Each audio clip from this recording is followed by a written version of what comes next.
23 जनवरी 1897 भारतीय इतिहास का वो खुशनुमा सूर्योदय जब जानकीनाथ बोस और प्रभावती देवी के घर उस बालक ने जन्म लिया जो आगे चलकर अंग्रेजी हुकूमत के सूर्यास्त के सबसे महत्वपूर्ण महानायकों में से एक बनने वाले थे। बचपन से मेधावी रहे नेताजी सुभाष चंद्र बोस स्वामी विवेकानंद के आदर्शों और विचारों से प्रभावित थे।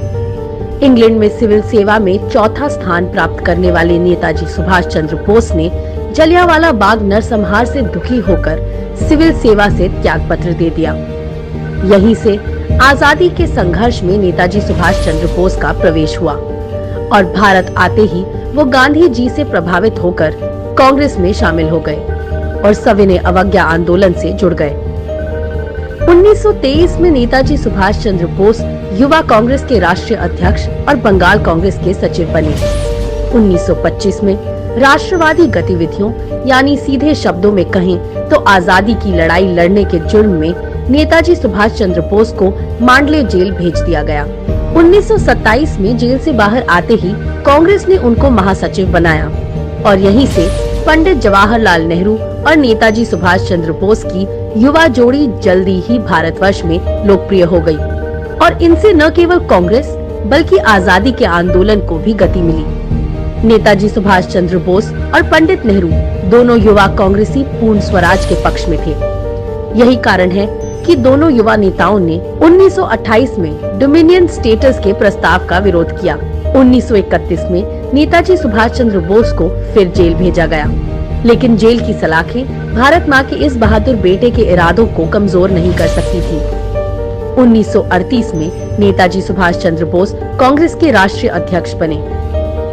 India is going to be free and that we who live today are going to play a part in making India free. 1941 में नजरबंदी के दौरान नेताजी सुभाष चंद्र बोस देश से निकलने में कामयाब रहे और उन्होंने विदेशी जमीन से भारत माँ की आजादी की लड़ाई लड़ने के लिए आजाद हिंद फौज की स्थापना की, जिसकी ब्रिगेड के नाम उन्होंने महात्मा गांधी, पंडित नेहरू और मौलाना आजाद के नाम पर रखे। विदेशी जमीन से दिल्ली चलो का नारा देते हुए उन्होंने अपने प्रिय नेता को राष्ट्रपिता के नाम से संबोधित करते हुए आजादी की लड़ाई में उनका आशीर्वाद मांगा।